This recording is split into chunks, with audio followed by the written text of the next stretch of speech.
Sacred Arrow has a massive range of 3000, although it can technically hit units a bit further than that due to the radius of the arrow and it starting a bit in front of Mirana.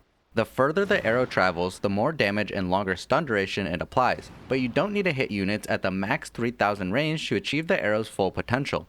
Every 30 distance the arrow travels, which is a really small amount, the damage and stun duration increase, up to a max of 510 magic damage before reductions in a 5-second stun. So for a level 4 arrow against this target dummy with 25% magic resistance, at 300 distance that would do 274.5 damage with a 1-second stun duration, at 600 distance 301.5 damage with a 2-second stun duration, at 900 distance 328.5 damage with a 3-second stun duration, and I think you get the point.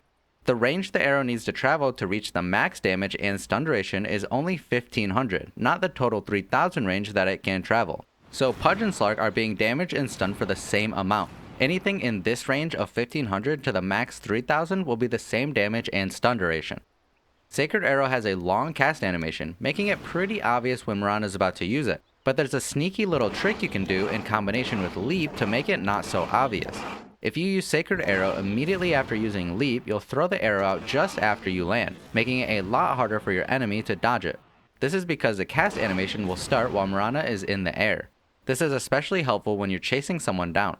Note that this only really works if you throw the arrow somewhere in the direction Mirana is facing. If you try to do this in a different direction, Mirana will have to spend the time to turn and face that way. But there's an even deeper trick to this. You can do the same type of thing to quickly throw out an arrow backwards. All you need to do is use Leap, then immediately use Arrow somewhere in this region, which is about half of the leap distance and where Mirana is going to land. And you'll throw out the arrow backwards almost immediately after landing, making it nearly impossible for your enemies to predict and dodge it if they're close. If you use Arrow outside of this area, maybe closer to where Mirana started her leap, you'll end up having to spend the time churning, then slowly throwing the arrow out like normal. This might take a bit of time to get the hang of, but go into demo mode and practice it a bit and I'm sure you'll get the hang of it. This is useful for when you're running away from an enemy, and if you're extremely next level, you'll keep this trick in mind when you need to quickly cancel a DP. Use Leap to close the distance and instantly throw out an arrow.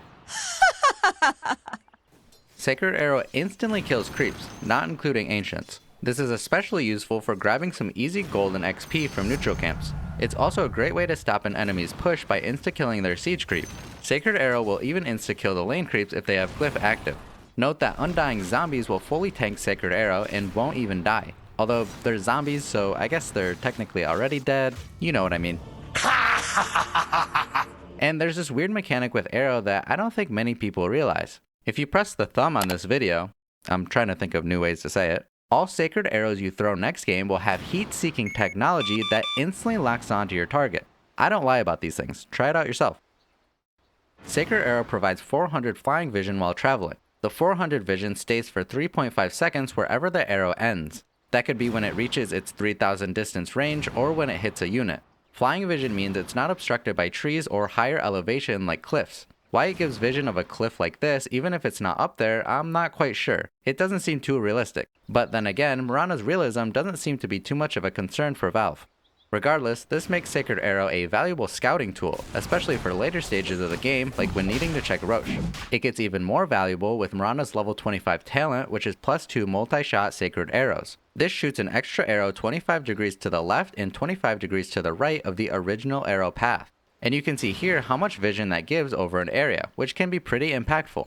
A unit cannot be hit by multiple arrows. The situation for this to ever even occur isn't very likely, but it's interesting to know. So if you have a Pudge on your team who's looking to save you after you've been arrowed, and you see the second arrow whiz through your body, just know that wasn't a bug.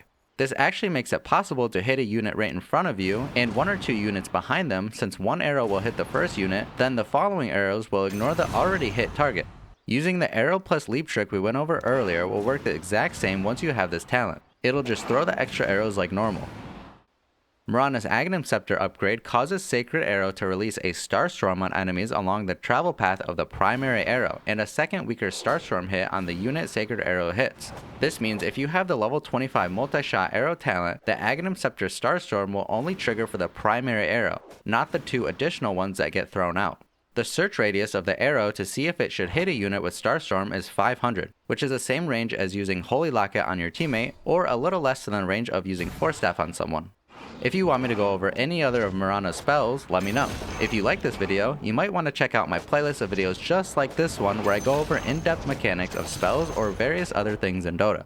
Thank you so much for watching, and as always, I hope you learned something new with me.